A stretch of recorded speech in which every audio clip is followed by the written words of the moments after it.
Hello friends, Seth Hedman here. Thanks for joining me for Chapter 1 of Missiology.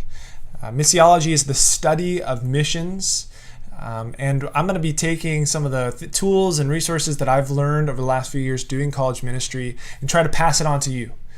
This week we're going to be looking at attractional versus missional ministry, better known as, or as what I like to call, the Kevin Bacon strategy. Okay? Think about it this way. Ask yourself this question.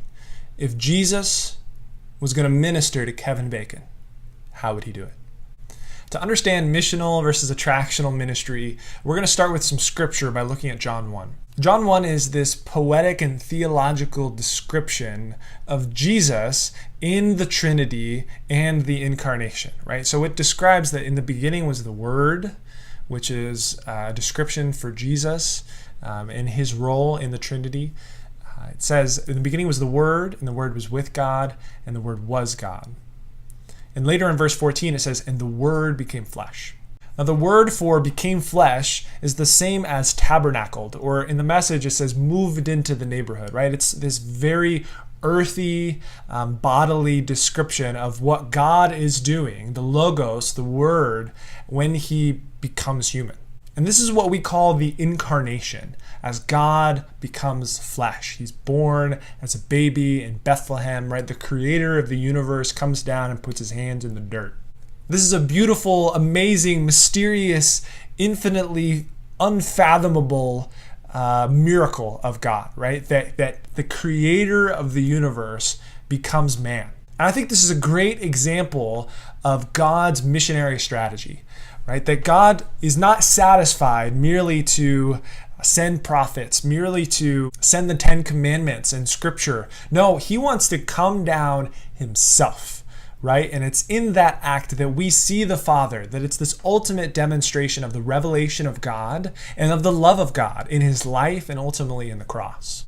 So this takes us to Kevin Bacon. Why Kevin Bacon? Well, Kevin Bacon, for whatever reason, has become centered around this theory known as 6 degrees of separation. The idea is that everybody is so interconnected that at any given time, you, I, anybody is only 6 degrees separated from famous celebrity Kevin Bacon, right? If I were to reach out to Joe and Joe reaches out to Sarah, eventually, right, you'll reach Kevin Bacon, and usually within 6 degrees. It's that close. Now, I bring that up because I want to ask the question of how would I reach Kevin Bacon? How could I reach out to him? And if I were to reach out to him, would I try to get him to come to me, or would I try and go to him, right? And I think that if we look at that question, it'll help us answer the question of not only Jesus's missiology, but our own and how we can reflect that. With that being said, let's go to the whiteboard. So here we are, me and Kevin. And I'm trying to meet Kevin. I'm trying to maybe even share the gospel with him. But the question remains, how do we make that happen? One way to do that is that I could try and get Kevin to come to me, right? Here Kevin is in Hollywood, 6 degrees separating us. We're a long ways away. And I'm over here in Pella, Iowa. But there's a lot of barriers between Kevin and I, right? He's over here in California, right? He's got to book a flight and come all the way out here. Then he's got to drive to Pella, and I'm some guy that he doesn't know. He doesn't have anywhere to stay, right? There's a lot of barriers between Kevin and I. But if I was really motivated and I really wanted to meet Kevin, it makes more sense than rather than sending him a bunch of emails, sending him letters, trying to do everything I can to get him to overcome all those hurdles. Maybe I should go to Kevin, right? I'll take those hurdles on myself, and I'll fly out to California, right? I'll reach out to my contacts to figure out where he's at. I will, book the hotel, all of those things. And then maybe, Kevin and I will be able to meet up over coffee. I'll share the gospel with him. Now, how does this relate to the church and the gospel? Great question.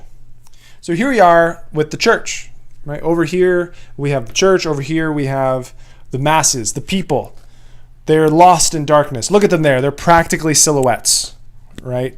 And we're stuck with this same question of how do we connect the church to the lost when there's all of this separation? There's 6 degrees of separation between them, right? What do we do to reach those people?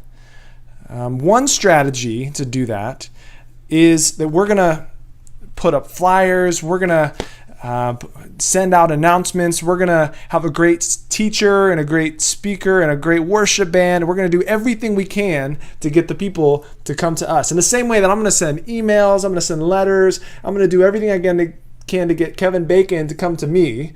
This is the strategy of attractional ministry, right? But the obvious problem is that there's all these degrees of separation, right? There's a lot of hurdles for those people to overcome to come in the church building, right? Some people don't like getting up on Sunday mornings, right? Some people maybe work during those days. Some people maybe have had bad experiences. It's going to be really, really hard to get them to come into the door, right? And we think about all of these degrees, like they don't know anybody who's a Christian or trust anybody who's a Christian. There's all these degrees of separation. Man, that's a really tough journey to climb. But there's another option. There's another way to reach these people. And I think that although attractional ministry can be good, right? I don't want to purely bash that. I think of Billy Graham and the Crusades and all the things that he did, right? And reaching people in stadiums and all that stuff. Hey, that was great. That was amazing. But I think the missiology of Jesus and the missiology that is most effective and that is most conducive to reaching people is something we can call missional. Right? As opposed to trying to attract people to come to us, we're going to be missional and go to them. In the same way that Jesus, as the Word, leaves heaven, takes on human flesh, right? Leaves his comfort zone in every sense of the word to go to the cross for relationship with us. We reflect that in our ministry. We have to get out of our church buildings, get out of our comfort zones. We go to where the people are at and go to where they are comfortable to reach them with the gospel for the sake of relationship. Now, don't hear what I'm not saying. I'm not saying that every church needs to abandon its Sunday morning large group and head into like purely small group ministry or something like that.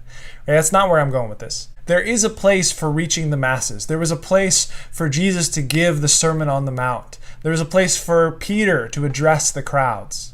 But if that's all we do, if that's the full extent of our ministry, and that's where we place all of the eggs in that basket, and all of our hope for reaching people is just by creating a great event, then man, I think we've missed it. And the heart of the incarnation is that God leaves heaven, right? That Jesus goes to the cross, that while we were yet sinners, Jesus died for us. So may we reflect that, right? May we adopt a missional strategy that says, man, while the lost were yet sinners, we went to them. We sacrificed for them. We left our comfort zones and our church buildings to go to them. I think this is where things like small groups and things like discipleship and things like lunchtime conversations, right, one-on-ones, the InterVarsity language of gig, a group investigating God. This is where these things really hit home, is that you have eyes for the people who are around you, and you're initiating and creating spaces to have spiritual conversations with them. But we have to shift our mentality first. We have to get out of the mentality that we're dependent on the attractional large group space, and we shift to a missional mentality that we go to them, that we adopt that Kevin Bacon strategy, that we're not just writing letters to get him, please Kevin, come visit, but we're going to go to him and overcome the barriers as Christians to go share the gospel with the lost. So I hope that this paradigm is helpful and can be a shift for you and your ministry, and as you think about your role in making disciples and being a Christian. I hope that it's something that you can remember and pass on to others, right? Really easy to draw. You don't need to cut out little heads of Kevin Bacon and yourself or anything like that. I've drawn it on a whiteboard 1,000 times. So thanks for watching. Please like or subscribe. Check out some of my other videos. I'm looking forward to making more throughout the summer. And let me know what you think in the comments or send me a message. I love some feedback. So thanks again, and God bless.